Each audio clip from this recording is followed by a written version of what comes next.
I've created a Davos CEO pledge to convince CEOs to invite at least 2 female delegates to World Economic Forum.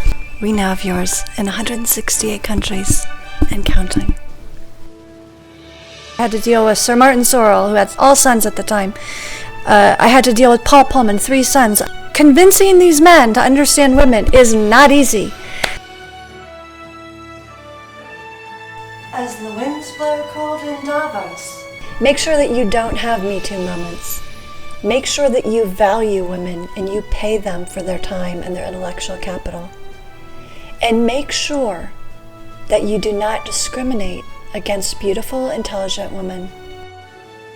I don't want to hear Mark Benioff talk about women's rights and being a champion. I want to hear from the women who worked for him. Women don't want to work in a cubicle, sit in a sweatshop. They don't want to be paid less until your HR person tells you what you are doing wrong. And they certainly don't want a PR person taking you out to CNBC and saying how wonderful you are. Richard Edelman had a trust barometer. I'd like to get rid of the word elites. I'm impressed with the women leaders that I meet. I don't think that you should have to be liberal to attend Davos. I don't think that you should have to be conservative to believe in integrity. I would like to have the television presidents call me and say, Sandra, you're an amazing anchor. You understand women in leadership. We want to have you on our channels. I was placed on the cover of the Davos Debates video of selected entrants. And when I first started with Unilever, there was one woman on the CEO team. They did not have multicultural women in their advertising. They actually had Axe ads that were very controversial. Women were upset with the Dove ads because they were done by men at Ogilvy who didn't really understand what women wanted. Women with top school MBAs from the Kellogg School change corporations, change companies, change industries, and never get paid for it. We've had enough of the charade, Davos men. We've had enough of the charade.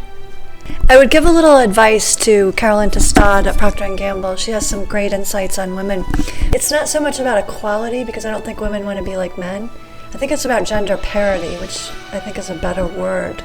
I would like Davos CEOs to call me up and say, Sandra, we hear you are an amazing executive coach, and we would like you to coach the men on our team to understand women better. To make the major change, we need Jamie Dimon on our team. Jamie has 3 daughters. He said his heart is Democratic, but his brain is somewhat Republican. The Dalai Lama said it will be the Western women who help save this world.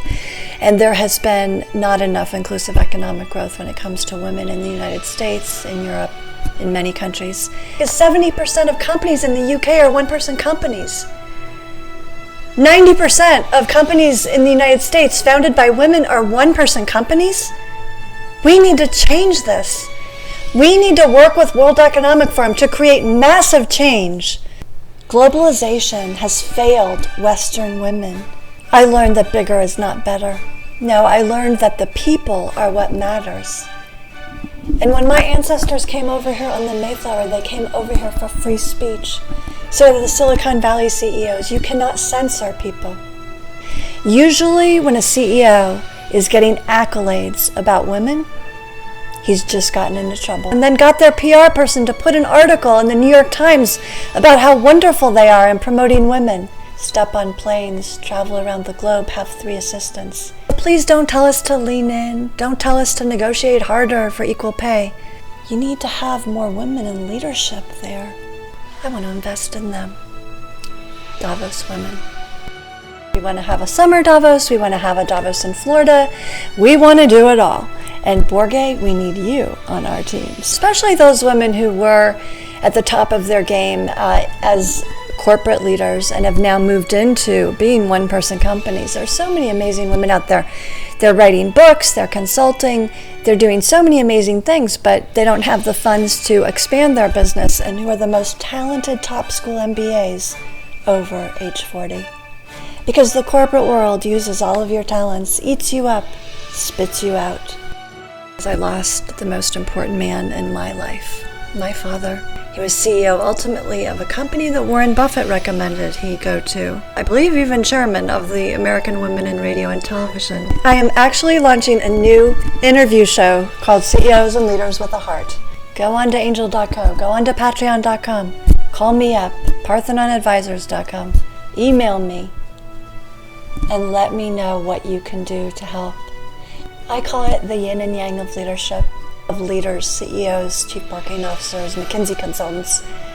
I am changing hearts and minds. You know, I was watching a movie on the plane the other day. It was actually Jane Fonda in 5 Acts. I could definitely relate to a lot of her journey, being a feminine leader, a daughter of a successful man, and understanding that if you do want to pave the way for women, you have to push the boundaries. Today it's the green scarf. I think what we really need to do is to have panels of 50% women and 50% men, pretty much at every conference. Welcome to my Davos Diary. I'm Sandra Rupp. Thanks so much for watching. One last chance.